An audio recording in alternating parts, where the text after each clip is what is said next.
चित्त को निर्विषय करने के लिए पहला सूत्र, जो चित्त और चित्त की वृत्तियां विषयाकार हो रही हैं, इसको भगवदाकार करने के लिए पहला सूत्र प्रभु ने दिया कि मन से, वाणी से, दृष्टि से तथा अन्य इंद्रियों से जो कुछ ग्रहण किया जाता है वो सब मैं ही हूं।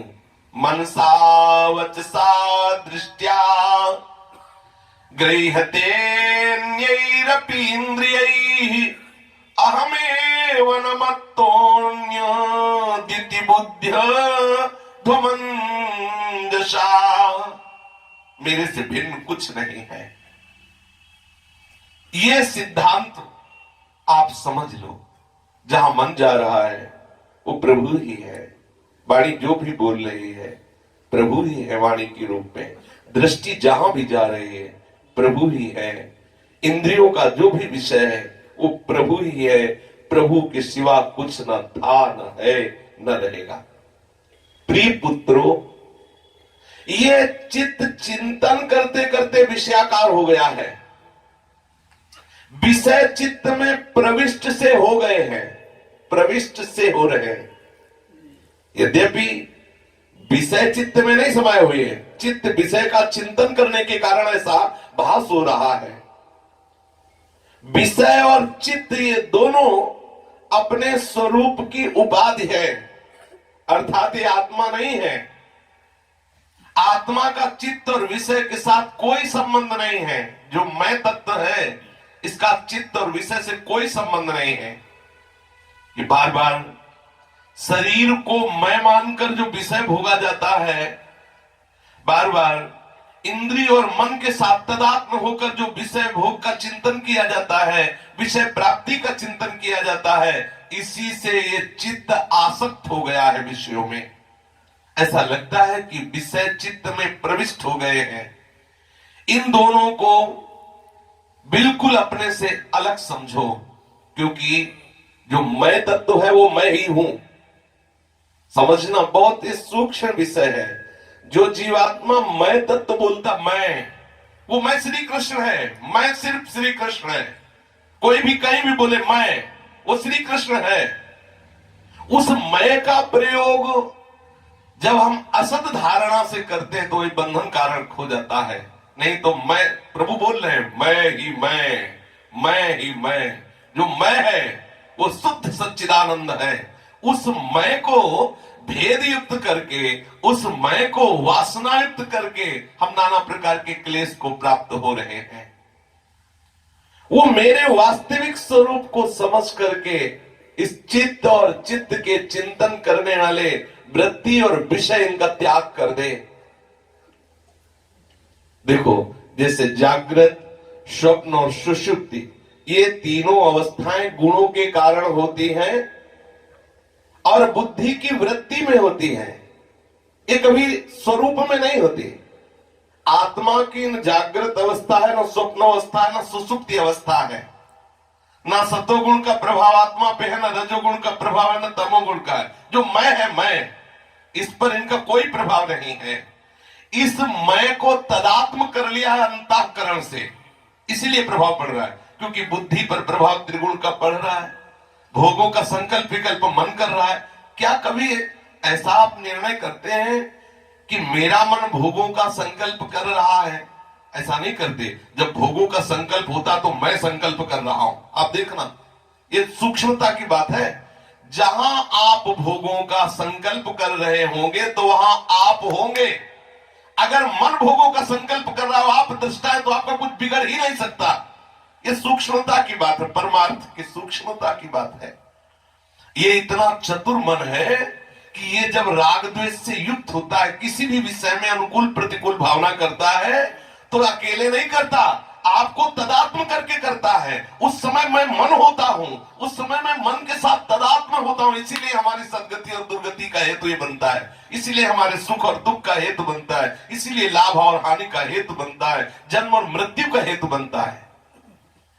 श्री योग वासिष्ठ में मर्यादा पुरुषोत्तम भगवान श्री राम से भगवान वशिष्ठ जी कहते हैं कि हे श्री राम, जैसे समुद्र से उसकी बड़ी बड़ी लहरें उठती हैं, अगर वायु का विकार ना हो तो लहर नाम की कोई वस्तु नहीं है।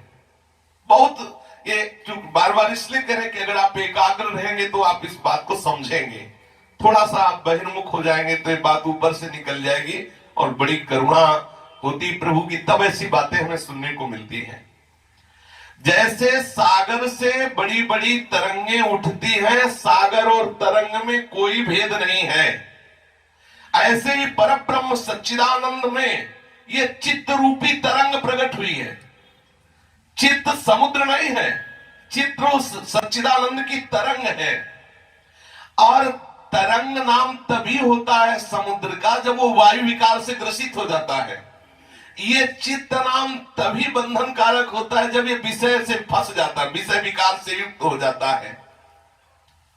ये अपने संकल्प से संसार को प्रकट करता है, ये चित्त नहीं, संसार नाम की वस्तु नहीं है। आपको लगेगा कि अगर हम चिंतन न करें तो संसार नहीं, हाँ नहीं है। देख लो, आप चिंतन न करो तो संसार नहीं है। आप जो जो चिंतन कर रहे हो वो है, जो जो चिंतन नहीं है वो नहीं है। बोलो कहां चिंतन है? कितना बड़ा संसार शास्त्र में वर्णन है। आप जो चिंतन नहीं करते नहीं है ना, जो भगवान का चिंतन नहीं करते, भगवान है पर उनके नहीं है ना उनके लिए। ये संसार की जो सत्ता तुम्हें दिखाई दे रही केवल चिंतन से है। इस सब प्रकार की वस्तुओं से हे राम ये भरा हुआ जगत जो दिखाई दे रहा है ना, ये सब का सब केवल चित्त का संकल्प है, सत्य नहीं है। उमा कहो मैं अनुभव अपना, सत्य हरि भजन जगत सब सपना। ये बहुत सूक्ष्म बात है। बार बार इसलिए कहते हैं कि जब तक बुद्धि पवित्र नहीं होगी, साधन हृदय में निरंतर नहीं होगा, तब तक ये बात समझ में आनी बड़ी कठिन होगी।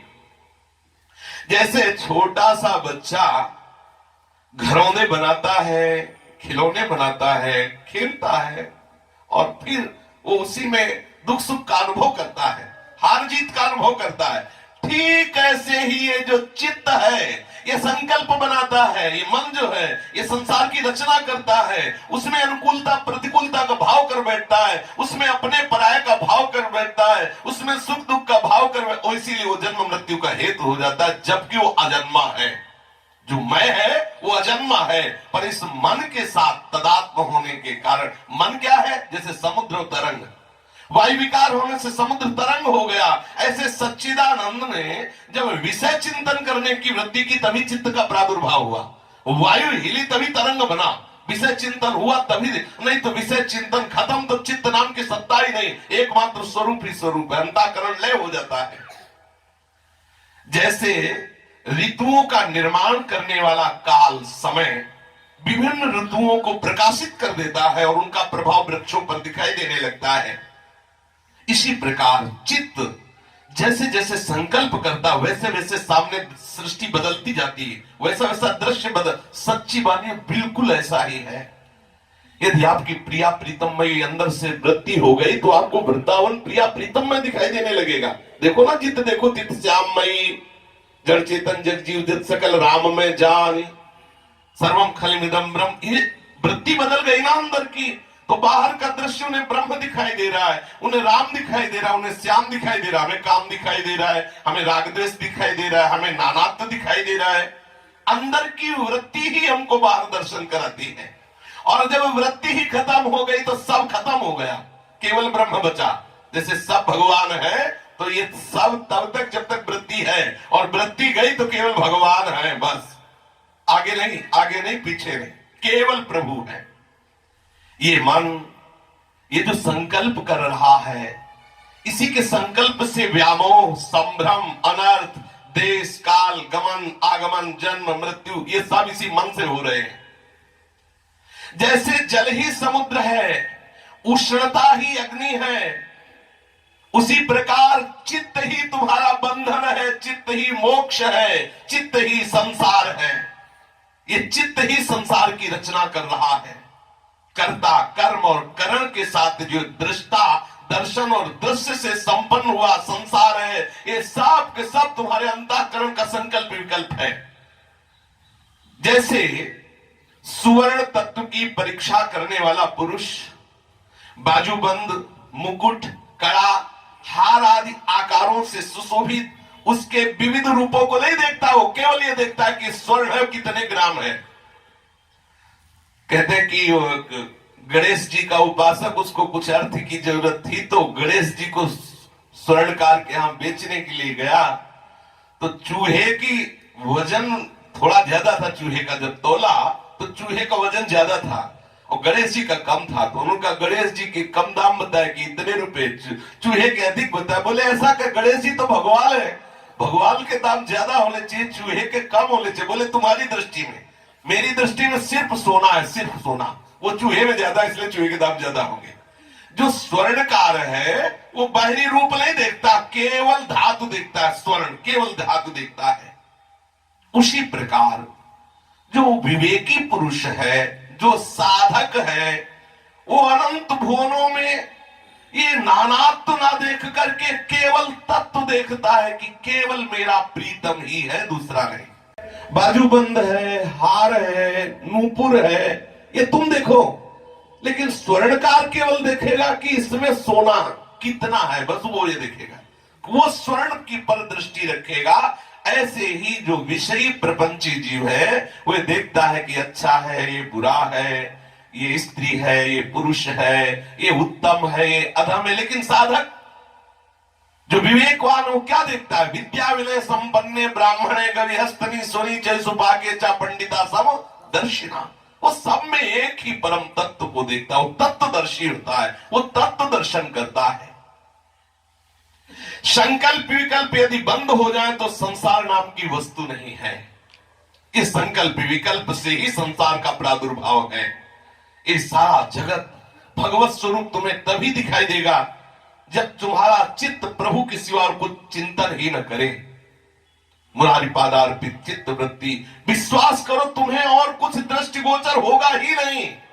जित देखो तित श्याममय, क्योंकि अंदर की वृत्ति भगवदाकार हो रही है। ये अत्यंत तुच्छ झूठी वासना में फंस करके तुमने अपने मन को मलिन कर लिया है और बार बार महादुख में इन वासनाओं का तुम संकल्प करते रहते हो। ये भोगों का संकल्प है, राग का संकल्प है, अनुकूलता प्रतिकूलता का संकल्प, इससे तुम कलंकी हो गए हो, तुम्हारा अंतःकरण मलिन हो गया है। निष्कलंक बनो। ये मनोवृत्ति महान दुख देने वाली है। ये क्षण भर तो शांत रहती है, ऐसा लगता है बस सब ठीक हो गया, फिर क्षण में नई नए संकल्प, नई नई वासना, नया नया भ्रम, इसमें है सुख है, ऐसा प्रकट हो जाता है। जैसे भ्रम में पड़े पथिक को दूर का ठोठ काष्ठ ऐसा लगता है जैसे कोई भूत बैठा हो और वो भयभीत हो जाता है। ऐसे ये वासना से मलिन हुआ मन एक ही तत्व में कहीं शत्रु भाव कर लेता है, कहीं मित्र भाव कर लेता है, किसी को अच्छा बना लेता है, किसी को बुरा बना लेता है। जैसे नशे में कोई हो तो पूरा संसार नशे में दिखाई देता है घूमता हुआ, ऐसे ही जब मन मलिन होता है तो नानात्व दिखाई देता है। मन व्याकुल होने पर ये सब नाना प्रकार की जो दुर्दशाएं अंदर है, ये सिर्फ मन के कारण, तुम्हारा मन ही तुम्हारे बंधन और मोक्ष का कारण है। देखो, विश्वास करो, चाहे जितना तीक्ष्ण जहर हो, यदि आप दृढ़ संकल्प कर ले कि अमृत है तो अमृत हो जाएगा वो। भगवान वशिष्ठ जी भगवान श्री राम से कह रहे हैं, चाहे जितना तीक्ष्ण जहर हो, अब आपकी जहर की भावना ही नहीं रह जाए, दृढ़ संकल्प हो जाए कि अमृत है, वो अमृत हो जाएगा, वो तीक्ष्ण जहर अमृत हो जाएगा। मन की उत्कट वासना होते ही सामने का दृश्य सत्य प्रतीत होने लगता है। हम जैसा संकल्प करते हो वैसा दृश्य प्रकट हो जाता है। इसलिए हे श्री राम, यत्न पूर्वक इस संसार की अगर जड़ उखाड़ फेंकनी है, तुम्हें मुक्त होना है या तुम्हें परमानंद में निमग्न होना है, तो तुम्हें इस मन रूपी हिरण को संसार रूपी घास चरने से मना करना पड़ेगा। मन रूपी हिरण जो नई नई घासें चरने के लिए इस संसार रूपी जंगल में भटक रहा है, आकृष्ट होकर, बड़ा विलक्षण आकर्षण है इस झूठे संसार में। ये जो मन रूपी हिरण नई नई घास चरना चाहता है, तुम्हें इस मन को रोकना होगा। तुम जिस भोग सुख के जिस विचार से युक्त हो जाते हो संसार वैसे ही तुम्हें दिखाई देने लगता है। ये चित्त एक महान रोग है। हे रघुनंदन, चाहे जिस उपासना में हो, जब तक इस मन रूपी चित्त रूपी महान रोग की अचूक औषधि के द्वारा रोग निवृत्ति नहीं की जाएगी, तब तक विश्राम नहीं मिलेगा। बाहरी बातों से विश्राम मिलने वाला नहीं। आप देख लो, कहते 20 वर्ष हो गए साधना करते, फिर जहां के तहां खड़े हैं। ऐसी गंदी बात क्यों, ऐसी चाहना क्यों? साधना आप शरीर को लेकर दृष्टि से बोल रहे हो, लेकिन साधना तो ये भी इस बात की है कि एक एक चित्त वृत्ति हमारी प्रभु के चरणों में लगे, और यदि वो प्रभु के चरणों में लग गई तो भ्रम कैसा, आकर्षण कैसा, विषय मोह कैसा। बहुत सावधान। अगर ये अंदर से विषय चिंतन हो रहा तो साधना कैसी?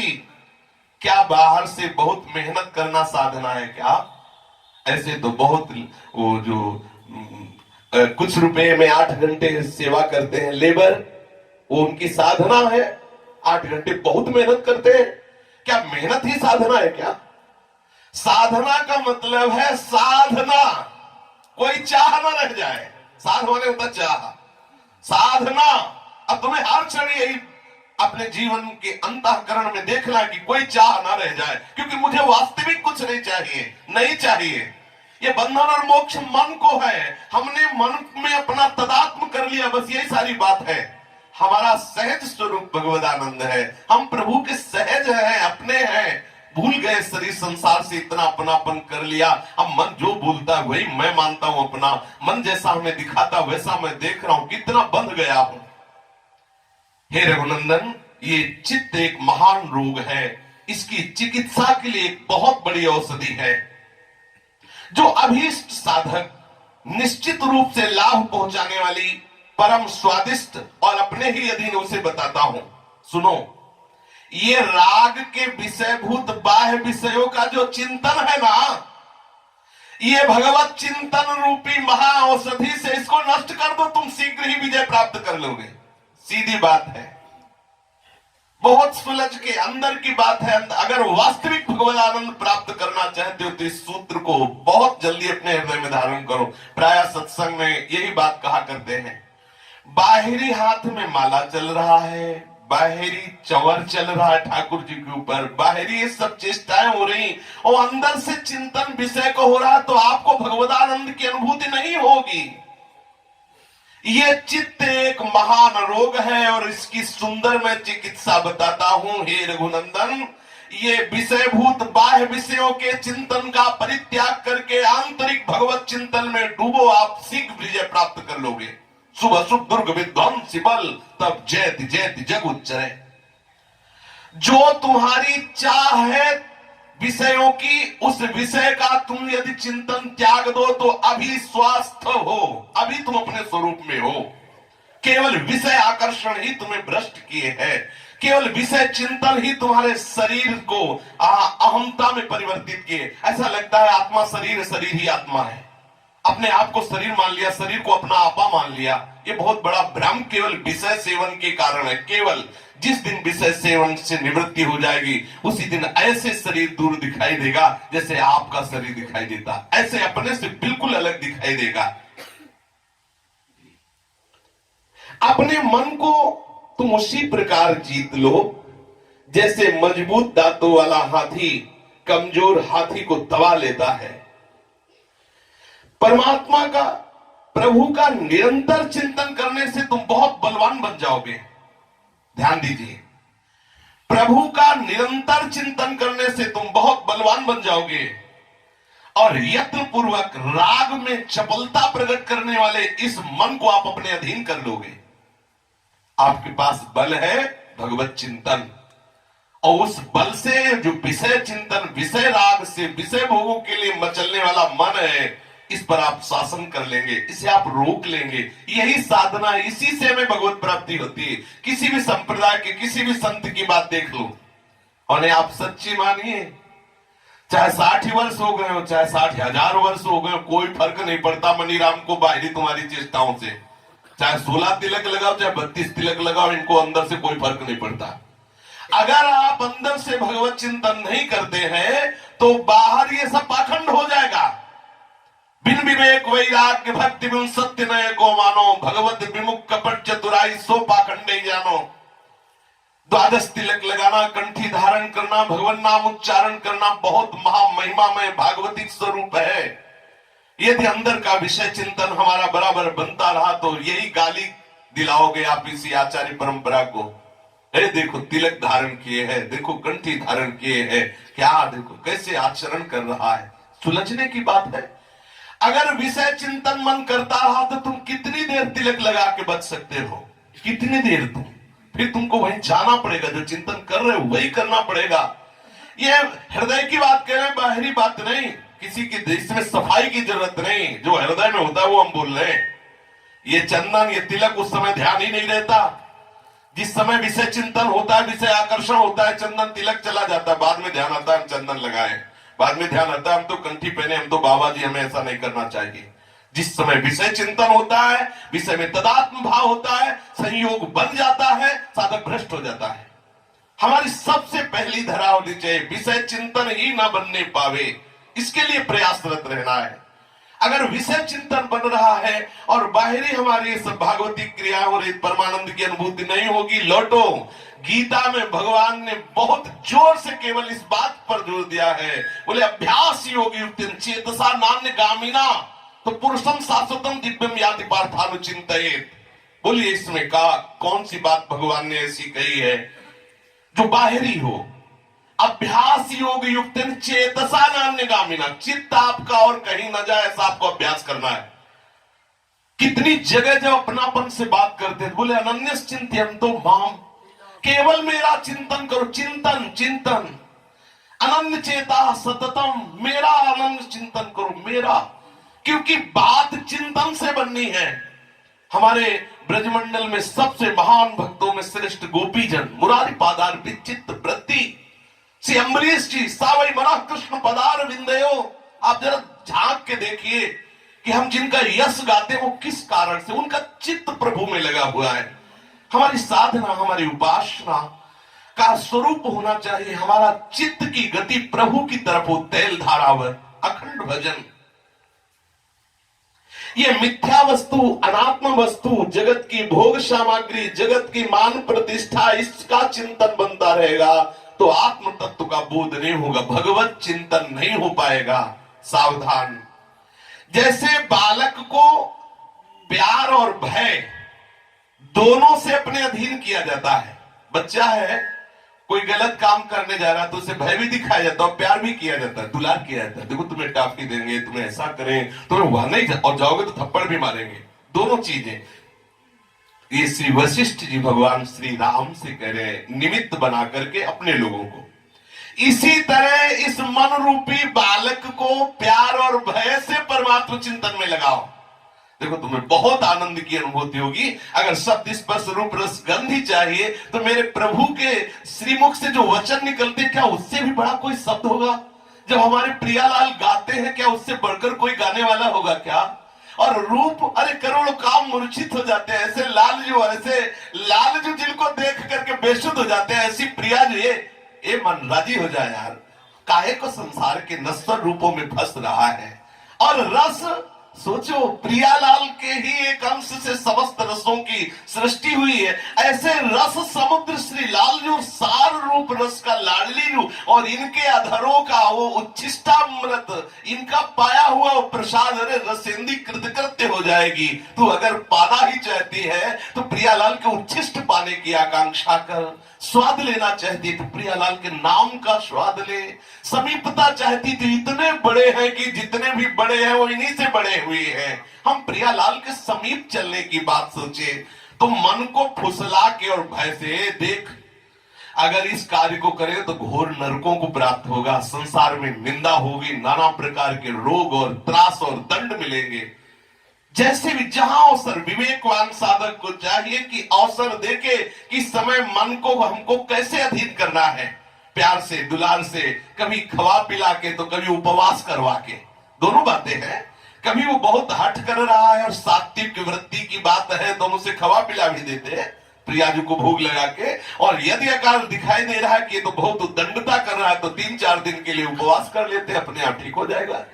जितना उपवास करने से मन बहुत शीघ्र अधीन होता है, उतना ही पवाने से भी अधीन होता है। कभी कभी उपवास नहीं, पवाने की जरूरत होती है। हमने सुना है संतों से, पूज्य श्री मथुरा दास जी के भी मुख से सुना है, अगर मन हठ कर रहा है बहुत विचित्र है और सात्विक है, तो ज्यादा आप जोर मस्कत हो, थोड़ा सा भोग लगा किसे पवा भी दो, बच्चा है।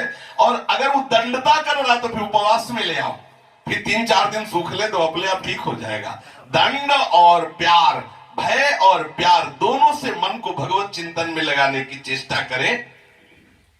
भविष्य में आपको कोई महान फल मिलेगा ऐसी बात नहीं, अभी वर्तमान में आप आनंद युक्त हो जाएंगे।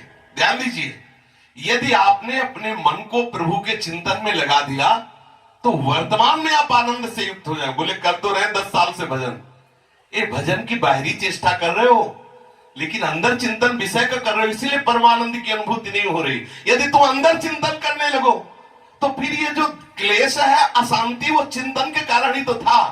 अब बाहर से तो चल रहा राधे श्याम की चेष्टा, अंदर से चल रहा, अगर ये विषय भोग लेते तो अच्छा होता। अब द्वंद्व होने के कारण जलन हो रही। अगर केवल राधे श्याम तो परमानंद की अनुभूति है। क्लेश तभी होता है जब द्वंद्व होता है, और जब द्वंद्व नहीं होता तो परमानंद साक्षात भगवत स्वरूप हो जाता है। हमें चाहिए कि मन को फुसला के या भय दे के, जहां जैसा अवसर, अगर इतनी समझ ना हो तो गुरुजनों से आज्ञा लेकर करें। कहीं ऐसा ना हो कि फुसलाने की जगह अधर्म कर बैठे कि भाई मन ने ठान लिया है कि अब ऐसा करना ही है, चलो फुसला लेते तो पिटोगे, फिर धर्म विरुद्ध आचरण करने से परमार्थ से भ्रष्ट हो जाओगे। ये अगर इतना विवेक ना हो तो गुरुजनों और शास्त्र से सम्मत ही आचरण करे। कहीं ऐसा ना हो कि मन के, ये सब मन के फुसलाने में जेल बनी है, ये जितनी जेल बनी मन के फुसलाने में बल गई, और जितने भी रोग होते हैं सब मन के फुसलाने में होते, जितनी दुर्गति है ये सब मन के ही फुसलाने में। थोड़ा सावधान रहे। जो सर्वथा अपने अधीन परम हितकर चिंतन करने वाला वैराग्यवान मन है वही मुक्त है। जो अहितकर और भोगों का चिंतन करने वाला विषय कीड़ा है मन, वही धिक्कार योग्य है। जो विषयों का चिंतन करता है, खास बात चिंतन की भाई, खास बात चिंतन की है। अगर भगवत कृपा से बात आपके बैठ जाए तो अभी भगवत प्राप्ति, बिगड़ी जन्म होने की अब वही सुधरे। आज बहुत सुंदर बात है। ये कोई न समझे कि नाम लीला रूप गुणधाम की जो महिमा गाई जाती है अर्थवाद है, नहीं, अर्थवाद नहीं है। पर हमारा चिंतन, विषय चिंतन नहीं छूट रहा, इसीलिए अनुभव में नहीं आ रहा। यदि विषय चिंतन छूट जाए, करत करत अभ्यास के जड़मत होत सुजान, रस्सी आवत जाति ही सिल पर होत निशान। आप निराश ना हो कि इतना समय हो रहा है हमें परमानंद की अनुभूति नहीं हो रही, बार बार वही विषय चिंतन, बार बार आकर्षण। आप देखिए, अभ्यास करके करते रहिए अभ्यास, और चिंतन पर विशेष दृष्टि रखिए। अपने सत्संग में ना तो कभी संख्या पर दृष्टि की बात आई कि आप इतने लाख जप कीजिए तो भगवान मिल जाएंगे, कभी ऐसा यहां से चर्चा नहीं हुई कि आप इतने करोड़ नाम जप कीजिए तो भगवान मिल जाएंगे। कभी यहां ये नहीं हुआ कि इतने दिन आप उपवास कीजिए तो भगवान मिल जाएंगे। कभी यहां ये नहीं हुआ कि इतने दिन तीर्थ यात्रा करके आए तो आपको भगवत अनुभूति हो जाएगी। केवल चिंतन, आप कहीं से भी, जैसे आपका भगवत चिंतन बढ़ता जाएगा आप परमानंद में निमग्न हो जाएंगे। आप धाम में नहीं है, कहीं विदेश में है, आप वहां भी भगवत चिंतन करेंगे तो धाम का वैभव वहां भी प्रकाशित हो जाएगा। आप विदेश में देखोगे वृंदावन धाम को, आप विदेश में देखोगे वृंदावन, क्योंकि एकदम सीधे आपकी दृष्टि में वृंदावन होगा चिंतन से। और चिंतन नहीं है तो वृंदावन में है, विदेश का विलास सीधे चल रहा है, क्योंकि चिंतन वहां का हो रहा है ना, चिंतन भोगों का हो रहा है तो सीधे वो हमारे दिमाग में चल रहा है, और बैठे हम वृंदावन धाम में हैं। अपनी बुद्धि से अरम्य विषय समूह, ये जो परम रमणीय ब्रह्म की शोभा से दिखाई दे रहा है। एक और खास बात है, ये जो संसार है ये भगवान के ही प्रभाव से सत्य दिखाई दे रहा है। इनमें भगवान की ही भगवत्ता है, इसीलिए आनंद, क्योंकि आनंद सिंधु की ये रचना है। आनंद सिंधु की रचना से दुखालय संसार भी आनंद का भ्रम पैदा कर रहा है। वास्तविक वो आनंद सिंधु ही है, पर जब हम उस आनंद सिंधु का बहुत काल तक चिंतन करेंगे तब ये बात समझ में आ जाएगी क्या कि सब श्री कृष्ण ही है, दूसरा कुछ त्याज्य है नहीं। यहां कुछ त्याज्य नहीं है, जो कुछ है सब प्रभु ही प्रभु। पर यह बात तभी समझ में आएगी जब सर्वस्व का त्याग हो जाएगा। ये बात समझ लीजिए, सब प्रभु ही है, प्रभु है, कुछ भी त्याज्य नहीं है। ये बात तब समझ में आएगी जब सर्वस्व का त्याग हो जाएगा, केवल प्रभु का चिंतन होगा, तब ये बात समझ में आ जाएगी कि कुछ त्याज्य है नहीं, बचा ही नहीं। जो भी सत सत है, सर्वम खलमिदम ब्रह्मणे नास्ति किंचन, सब एकमात्र प्रभु है। चिद चिद लक्षणम सर्वम राधा कृष्णमयम जगत। हे रघुनंदन, जिसने अपने चित्त पर आक्रमण नहीं किया, जिसने अपने चित्त को अधीन नहीं किया, जिसने अपने चित्त के चिंतन को नहीं बदला, वो पुरुष नहीं, गीदड़ है। जैसे गीदड़ नहीं मरा हुआ मांस खाने के लिए टूटता रहता है, धिक्कार है उसको। वो अपने पौरुष की सिद्धि केवल इसी बात से करता है, विषय चिंतन, विषय भोग, मनोनिग्रह करना, अपने अभीष्ट, अपने चाहे हुए विषय के चिंतन को त्याग कर भगवत चिंतन करना। ये वर्तमान में जीवन मुक्तता का लक्षण है। वर्तमान में अभी आप जीवन मुक्त हैं, आपके चाहे हुए विषय का चिंतन छूट जाए, जागतिक एकमात्र केवल भगवत चिंतन। और भगवत चिंतन करते करते चिंतन करने वाला भी ना बचे। ब्रह्म नहीं, माया नहीं, जीव नहीं, नहीं काल, अपनी हूं सुधि ना रही और एक रहे नंदलाल। ये है बहुत सर्वोपरि स्थिति। ध्यान करने वाला ही खो गया, केवल केवल वही रहा जिसका ध्यान किया जा रहा है। उस मुख्य साधन मनोनिग्रह के बिना यदि गुरु का उपदेश हो, शास्त्रों का प्रवचन हो, नाना प्रकार के साधन की युक्तियां हो, वो सब व्यर्थ है। जैसे पवित्र गाय का दूध चमड़े के थैले में रख दिया जाए, ऐसे ही गुरु का उपदेश उसके ऊपर जाकर अपवित्र हो जाता है, जो भगवत चिंतन नहीं करता, विषय चिंतन करता रहता है। ध्यान देने का विषय, यदि अंतः में विषय चिंतन सतत होता रहता है तो उसको चाहे जितना सदगुरु उपदेश करे, वो उपदेश जाते ही ऐसे अपवित्र हो जाता है जैसे चमड़े के थैले में पवित्र गाय का दूध जाते ही अपवित्र हो जाता है। जो कंचन कामिनी का चिंतन करता है, वो चाहे जितना वेदांत बघारे, वो अपवित्र है। बिना विराग अर्थात राग रहित चित्त हुए वो शास्त्र की भाषा को नहीं समझ सकता। बिना राग रहित हुए वो परमात्मा तत्व का निश्चय नहीं कर सकता। भोगेश्वरी प्रशक्ता नाम दया प्रहत चेतसाम व्यवसायत्मिका बुद्धि समाधौ न विधीयते। हजारों हम साधन मार्ग में चलते, लेकिन परमानंद की अनुभूति करने वाला कोई एक ही साधक होता, बिरला। क्यों? क्योंकि विषय चिंतन। हम इस बात पर ज्यादा जोर दे देते हैं। जब हम कहें, अभी कहें आप कैसे भी हो, कितना भी भोग भोगो, वृंदावन वास करो, आपको श्री जी मिलेगी, तालियां बज जाएंगी, तालियां बज जाएंगी। ओ बात बन गई, भोग भोग लेके छूट हो गई। बस ये नहीं समझते फंसाया जा रहा है। और श्री जी तभी मिलेगी जब निर्विषय चित्त हो गए। आओ वृंदावन वास करो, सत्संग सुनो, धीरे धीरे जलो, जल करके तुम्हारी वासना जब निर्बीज होगी तब श्री जी की प्राप्ति की चाह होगी। और उस चाह ने सारी चाहों को मिटा दिया तो श्री जी मिल गई। जाहि न चाही कबहु कछु तुम सन सहज सन, सकल कामना हीन जे सब सोहित निष्काम मति। अब जब ये बीच वाली रास्ते की बात आती तो सबको लगता है ये चर्चा बंद करो, और आती है वार्ता, कहते कि बंद करो वो वृंदावन महिमामृत सुनाओ, कि चाहे जितना रबड़ी पाओ, चाहे जितना नहीं तुम्हें वृंदावन वास करो, तो ये बात सुनाओ हमको, बस ये बात चाहिए। थोड़ी भांग छानने की बात बताओ, रबड़ी का भोग पाने की बात बताओ, और बोले और देश के बसत ही, हाँ चाहे अधिक भजन जो होए, ये सम तो पूजत नहीं, वृंदावन रहे सोए, चक भंडारा बहुत सो बन भगवत प्राप्ति निश्चित। बोले जय हो, बहुत जोर का सत्संग हुआ। ये बात अब ये नहीं समझ रहे कि यहां हमें फंसाया जा रहा है।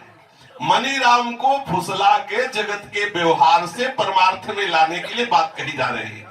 वास्तविक परमार्थ का स्वरूप है प्रियालाल के चिंतन के सिवा कोई और चिंतन ही न रह जाए, प्रियालाल के सिवा और कोई चाह ही न रह जाए, प्रियालाल के सिवा और कोई व्यक्ति वस्तु स्थान ही न रह जाए। बस के वृंदा विपिन में इतनो बड़ो सयान, जुगल चरण के भजन बिन निमिष न दीजे जान। ये उन्हीं महापुरुष के वचन हैं जिनके बेपरवाही वाले वचन हैं।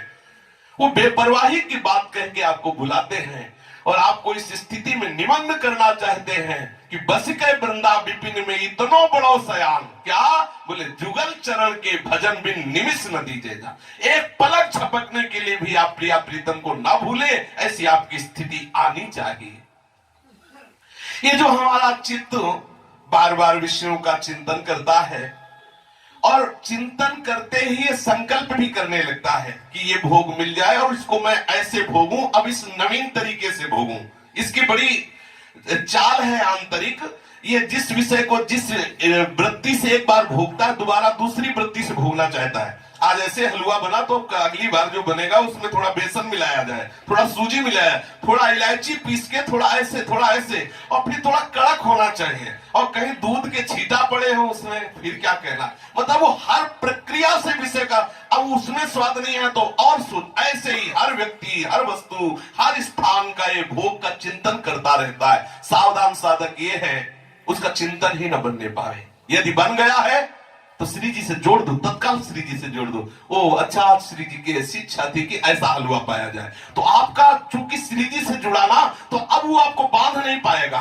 और भोग भी बन भी जाए, भोग भी लग जाए और आप पा भी लो तो भी आपका पतन नहीं होगा, क्योंकि वो प्रभु से जुड़ गया, वो प्रसाद स्वरूप हो गया। पर उत्तम बात तो ये है कि हम प्रियालाल के सिवा कुछ और चिंतन करें ही ना।